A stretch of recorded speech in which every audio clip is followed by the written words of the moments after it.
கொஞ்சம் கடலெண்ணெய் சேர்த்துக்கலாம்.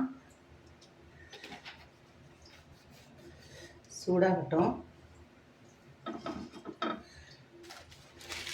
எண்ணெய் சூடானதும் நான் வந்து பிரியாணி இலையோ வேறு எதுவும் போட போகிறதில்ல. சுருள் பட்டை இருக்குது பார்த்திங்களா, அது மட்டும் ஒரே ஒரு பட்டை போட போகிறேன். அது போதும், அதுவே நல்ல வாசனையாக இருக்கும். அதுவும் சூடாகட்டும்.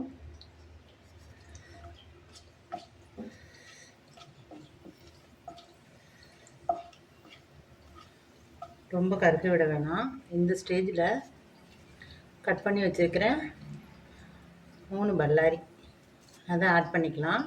3 பச்சை மிளகாயும் ஆட் பண்ணிக்கலாம்.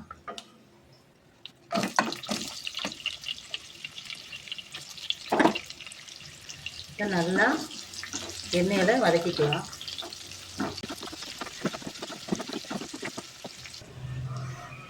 நல்லா கண்ணாடி பதத்தில் வதங்கட்டும்.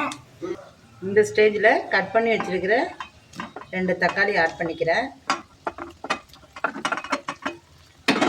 இது ஒன்று போல் வதங்கி வரட்டும். ஒரு 2 நிமிஷம் போல் மூடி வச்சாச்சு.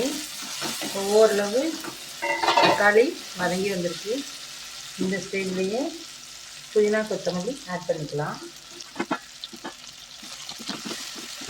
இந்த பட்டை வாசனையே நல்லா வர்றது. இப்போ அரைச்சி வச்சுருக்கிற விழுது, 1 ஸ்பூன் சோம்பு, ஒரு பாதி வெங்காயம், ஒரு 25 கிராம் இஞ்சி பேஸ்ட் வடிவில் ரெடி பண்ணி வச்சுருக்கேன். அதை சேர்த்துக்கலாம்.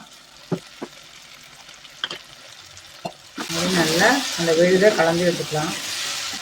கொஞ்சம் போல் கலந்ததுமே சிக்கனை ஆட் பண்ணிக்கலாம். நான் ஒரு 300 கிராம் சிக்கன் எடுத்து போனோடு உள்ளது கட் பண்ணி எடுத்து வச்சுருக்கேன். அதை சேர்த்துக்கலாம்.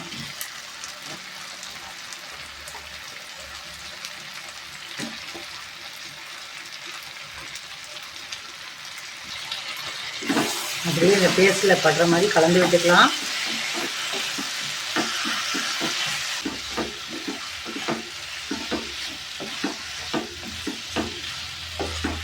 அந்த பேஸ்ட்டு எல்லா சிக்கன்லேயும் பரவி வரட்டும்.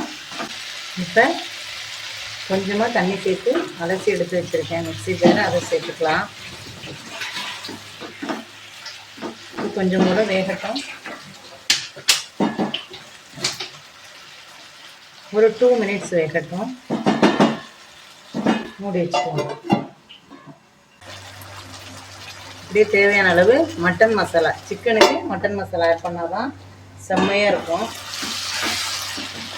இப்போ நான் குழம்பு மிளகாத்தூளும் இதோட ஆட் பண்ணிப்பேன். இந்த ஃப்ளேவரில் நீங்கள் பண்ணி சாப்பிட்டு பாருங்கள், செம்மையாக இருக்கும். அளவுக்கு அதிகமாக எந்த இன்க்ரீடியன்ஸும் சேர்க்க வேண்டாம். லெவலாக செய்யுங்க போதும். கம்மியாக செஞ்சாலே நல்லா தான் இருக்கும். வெளியே வந்து பிரியாணி இலை, அப்புறம் நட்சத்திர சோம்பு, ஓவராக கரம் மசாலா ஐட்டத்தை சேர்த்திங்கன்னா ரொம்ப ஒரு மாதிரி ஸ்மெல்லிங்காக இருக்குமே ஒழிய டேஸ்ட் வராது. ரெண்டாவது நீங்கள் சுருள் பட்டை மட்டும், நார்மல் பட்டையை விட சுருள் பட்டை மட்டும் ஒரே ஒரு பட்டை மட்டும் போட்டு தாளிங்க. வேறு எதுவுமே வேணாம். கரம் மசாலா ஆட் பண்ணாதீங்க. மட்டன் மசாலா ஆட் பண்ணி பாருங்கள். இந்த ஸ்டேஜில் கொஞ்சம் தண்ணி சேர்த்து வேக விட்டுக்கலாம்.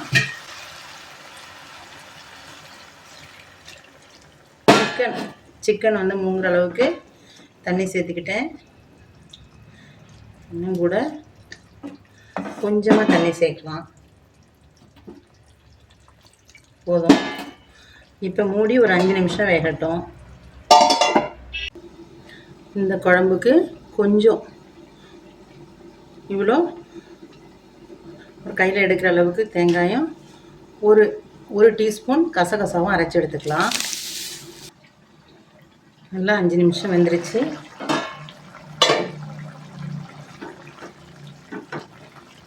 ஓகே,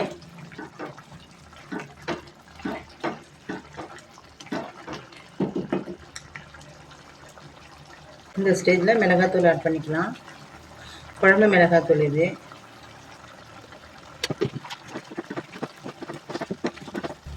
இந்த ஸ்டேஜ்லேயே தேவையான அளவு உப்பு ஆட் பண்ணிக்கிட்டு தண்ணியும் சேர்த்துக்கலாம்.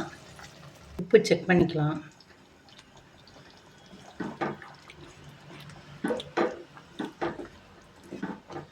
ஓகேவா தான் இருக்குது. இன்னும் கொஞ்சம் தண்ணி சேர்த்துக்கலாம்.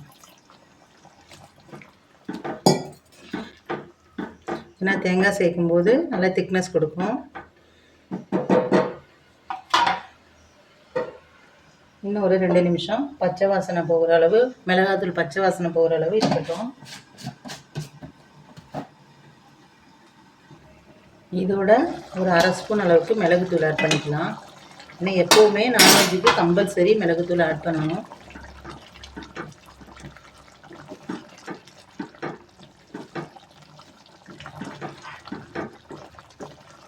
பச்சை வாசனை போகிற வரைக்கும் கொதிக்க வச்சுக்கலாம். அது வரைக்கும் மூடி இருக்கட்டும்.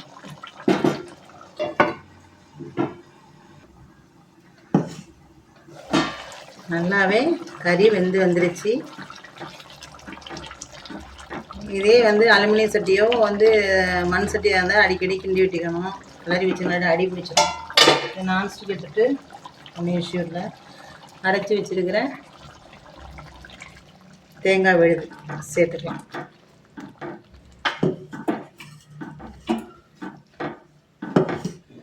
ரொம்ப திக்னஸாக இருக்கிற மாதிரி இருக்குது. கொஞ்சம் கூட தண்ணி ஆட் பண்ணிக்கலாம். அவ்வளோதான். ஒரு 2 மினிட்ஸ்.